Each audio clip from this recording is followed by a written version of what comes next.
Ace Combat is a series known for many things. Weird fictional countries, crazy super weapons, and wild stunt flying that sometimes happens in canyons and sometimes, and what we're talking about today, tunnels. I have a list of tunnel runs from throughout the series, which I've once again taken from the good folks at Acepedia, and it jives with my knowledge of the series, though I kinda disagree with some of them. We'll get to that. Also, I'm leaving out Infinity because it just recycled Avalon, and that would be redundant. Merriam-Webster defines tunnel as a covered passageway through or under an obstruction, a hollow conduit, or recess. Some of these entries technically fit this definition, but also don't really feel like tunnels, so I'll be ranking them according to this simple criteria. Does it feel like a tunnel run, and how fun is it? And of course, the tiers will be from S at the tippy top and E at the bottom of the barrel. Let's get into it. This one's really questionable. While the whole mission is the tunnel run, and I like it when a mission is dedicated to the tunnel run, flying through it feels like I'm the hot dog that got thrown down a hallway. Not even the entire mission is technically a tunnel, a few sections are actually canyons. There are minimal enemies and obstacles, and frankly it's a boring mission. Also, it seems like you can't control your speed while going through here. Weird. It also required me to play air combat, which in my opinion hasn't really held up all that well. E rank. Oh boy, we're starting off strong. I'm not sure this can really be called a tunnel run because of how short it is, and I mean, literally, it's very short. It only opens up after a certain amount of time at the end of the mission, and then it's really just an obstacle to fly through so you can destroy a target. E rank. Alright, here's our first real tunnel run, and it lasts maybe 5 seconds. Much like Visiting Hours, it's just an obstacle at the end of the mission, although this time it feels like a proper tunnel. Fighter's Honor is notable at least for aesthetically shaping many future tunnel runs, and it's gonna start feeling very familiar soon. D rank. This is it. Tunnel Vision is an entire mission focused on the tunnel run, and since its only concern is the tunnel run, there's actually a little variety in it. This time, anyway. I feel like Strike was kind of a fluke. First off, the Electrosphere futuristic aesthetic is just really cool, and there are distinct sections of the tunnel that feel different. There are also different routes that you can take at various splits in the path, though only the first split actually matters. The path on the right has you navigating lots of turns, but the left path, despite looking dark and scary, is a straight tunnel with minimal maneuvering. There are other splits, but they're mostly identical. And beyond just navigating corners, there are now obstacles like cross beams and closing doors. Also, you're accompanied by Best Girl Fiona. S rank. Everyone knows this one. Even though Megalith is really just Fighter's Honor repeated multiple times, there will be people in the comments saying this is the best one. Here's a spoiler, I disagree! Just like Fighter's Honor, Megalith's tunnels are simple, straightforward obstacles with ICBMs at the end. At least there were several of these in the same mission this time. C rank. So, Final Option is kind of weird. This is another mission where the whole thing is kind of designed like Tunnel Vision, except most of it isn't in a tunnel and there are no branching paths. You're stuck following Pops the entire time, unless you've memorized the route, and God forbid you come within 5 feet of Pops, or you will explode.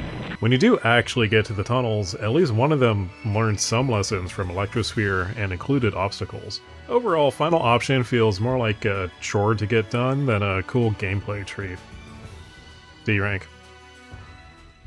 Meanwhile, Aces actually took the right lessons in tunnel run design. Despite being set at the end of the mission, the tunnel is pretty long and contains plenty of obstacles, including enemies coming at you head on. There's also spectacle and drama happening while you're flying through it. It's nice having Captain Bartlett flying past you. A rank. If y'all have been watching me for a while, this might look familiar. It's the Solg. If you're in a small enough aircraft, like the Tiger Shark I'm using here, you can fly through the body of the Solg and destroy the warhead at the front. Less of a tunnel run, more of an exercise in psychological torture, though that's a bit of an exaggeration. It's entirely optional to do this, though it is a shortcut to completing the mission, and honestly, at least for me, it's easier than destroying the soul the normal way. I want to give it an S for sounding, but it's really more of a B rank. What if you took Megalith and made it wide? Depending on how good you are and what weaponry you have, the Valley of Kings requires you to re-enter its large tunnel multiple times in order to destroy the V2 launch controls. I believe this is the only tunnel run that makes you weave back and forth through the same tunnel. It's a neat idea and doesn't outstay its welcome. B rank. This is less of a tunnel and more of a cave. Yet again, this is a tunnel that you just swoop into, destroy a target, and leave. There's almost nothing here. I think there's some submarines that you can explode. That's cool, I guess. D rank. Ragno Fortress is also pretty brief, but at least it has multiple targets to hit, some maneuvering, and it's also the climax of the final mission. End of Deception, either version, is already a pretty tough mission, so not having a long tunnel to deal with is kind of welcome. B rank. I really hesitate to say this is a tunnel run, because while the launch deck on the Gaion technically fits the definition of tunnel, it just isn't in the spirit of being a tunnel. You don't even really have to go through it. There isn't any advantage to doing it, really. I mean, I guess if you're fast enough, you can annihilate Stricken Team before they can launch, but that's just doing them dirty. E rank, very dishonorable. So one of the operations in Ragno Fortress is to bust open these access corridors and destroy the defenses inside so Yellow Jacket, the helicopter unit, can get in and do their thing. The tunnels themselves are relatively simple, but require you to deliberately seek them out, attack them, and avoid obstacles. Yes, you heard that right. Tunnels. Plural. There are several of these, and this is just one operation. It's a nice little reprieve from the relentless ground attack in the rest of the mission. A rank. Megalith Zero Sugar. Of course, anytime you have to fight a super weapon, there's a tunnel to fly down. Once the cooling ports are dealt with, you get to go down Chandelier's barrel and destroy the core. Honestly, this isn't doing anything new or particularly interesting, so C rank it is. Join Assault. This tunnel is kind of noteworthy simply because of the big silos in between tunnel sections. They're large enough that you can circle around them. There are also targets you have to destroy before you can move on to the next section, but there's only a few of them.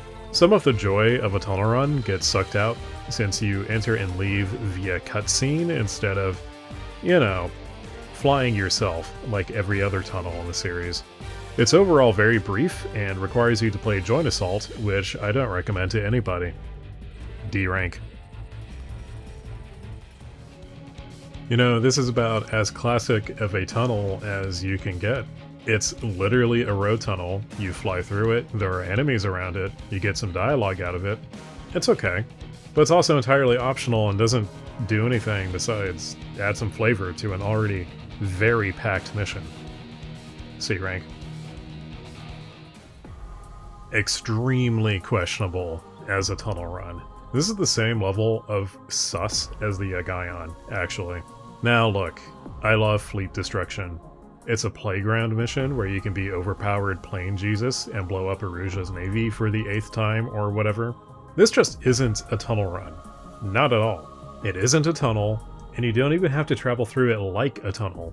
You can come at it from the sides and destroy the platform cores the same way.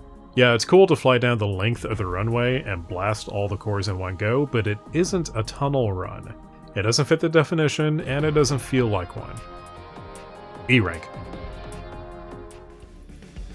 Last Hope's tunnel is on the same level as Long Days. It's just a road tunnel, there's nothing to do in it besides fly. It's cool that it's there and that we can fly through it, but otherwise it isn't very special. I will say that this tunnel does require more speed control than the rest of the list, so that's something. C rank. Whereas A7's other tunnels are questionable or unremarkable, this one actually took the assignment seriously. It's the climax of the game, it's quite lengthy, and has closing doors like Electrosphere, and an enemy coming from behind you like Unsung War. There's also a big open area at the end with targets, and that's followed by the first vertical tunnel in the series. Honestly, as I'm writing this, I'm realizing Dark Blue's tunnel run is more special than I ever gave it credit for. A rank. And as a special entry into the list, drumroll. Edit in a drumroll, please. Future me. Redline. Did you think I'd make a video about tunnel runs and not mention Redline? The Ace Combat community has basically adopted Project Wingman into the series. Anyway, Redline is awesome. First of all, killer music. Absolutely iconic. It's a long tunnel with lots of turns, splits, obstacles, targets such as Jeff Bezos' yacht. Seriously, what the hell is this boat doing here inside a cave? And even a very confused speed camera. The mission even acknowledges how ridiculous it is for a jet to fly through a tunnel. At the end, you're rewarded with surprising a target-rich environment with multi-lock AGMs. This mission is the best part of Frontline 59. Easy S rank. There it is, every Ace Combat tunnel run ranked with special guest Redline from Project Wingman. If I missed a tunnel somewhere, well, take it up with Acepedia, it's their list. I'd like to thank you for watching my nonsense, and also take the time to mention, I've opened up a Ko-fi page. Is it Ko-fi or Ko-fi? Ah. Anyway, starting as of this video, Ko-fi members, in addition to channel members, will be getting a shout out at the end of the video. So, I'd like to thank my first channel member, literally my mom. Thanks, Mom. And with that, I'll see you next time.